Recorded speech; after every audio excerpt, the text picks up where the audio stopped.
At one point this weekend, you said that Bitcoin, and this was based, you were asked, Charlie said Bitcoin's like rat poison. You were asked about that comment, and you said, well, it's probably more like rat poison squared. Charlie went on in the meeting to then basically call Bitcoin turds. He is an expressive sort, isn't he? Maybe when he gets a little older, he'll mature.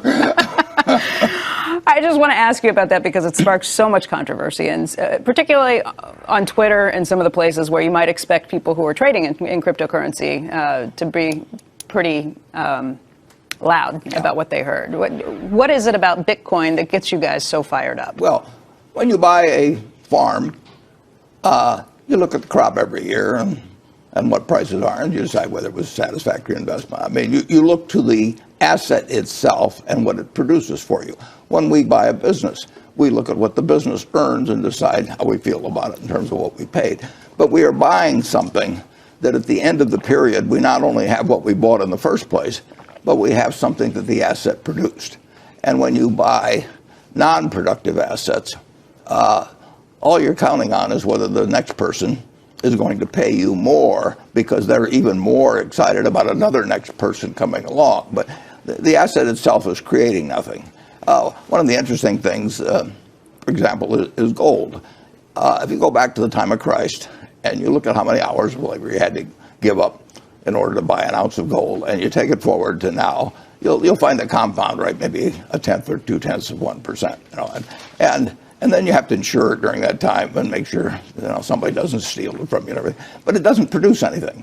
And productive assets, you can pay too much for a productive asset. But I bought a farm in the 1980s, and every year look at how much it produced the way of soybeans and corn. And at the end of that period, I've still got the farm, and I've gotten some significant income off of it. Apartment house, operating business.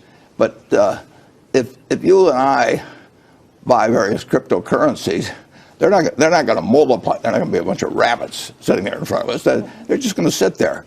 And I got to hope next time you get more excited after I bought it from you, and then maybe I'll get more excited and buy it from you. And actually, we could sit in the house by ourselves, and we could keep running up the price between the two of us. But at the end of the time, there's one Bitcoin sitting there. And now we got to find somebody else, and they come to an end. I mean, those. That's a greater fool theory. That's what you're saying. Well, yeah, it's buying something because you expect the pool of people who want to buy it because they want to sell it to somebody else will grow, and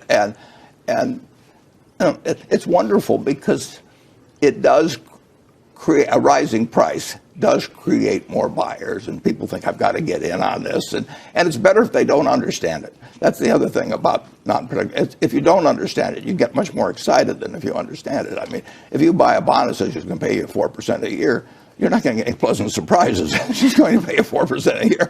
But if you can have anything you want to imagine. If you just look at something and say that's magic, you can do it with shark's teeth or seashells or anything. And they did it with tulips in the 17th century in Amsterdam, and they'll do it again. I mean, people, they like to speculate, they like to gamble, and if you can get something, particularly if you have something half plausible going on. Mm-hmm. If you had bought gold in 1942 and you say, we might lose the war and we might have to run off to some other country, and so let's put our assets in gold, you would have less than a penny for every dollar you got from owning stocks. Less than a penny. Now, if somebody calls that a store of value, I mean, I think they're delusionary. Okay.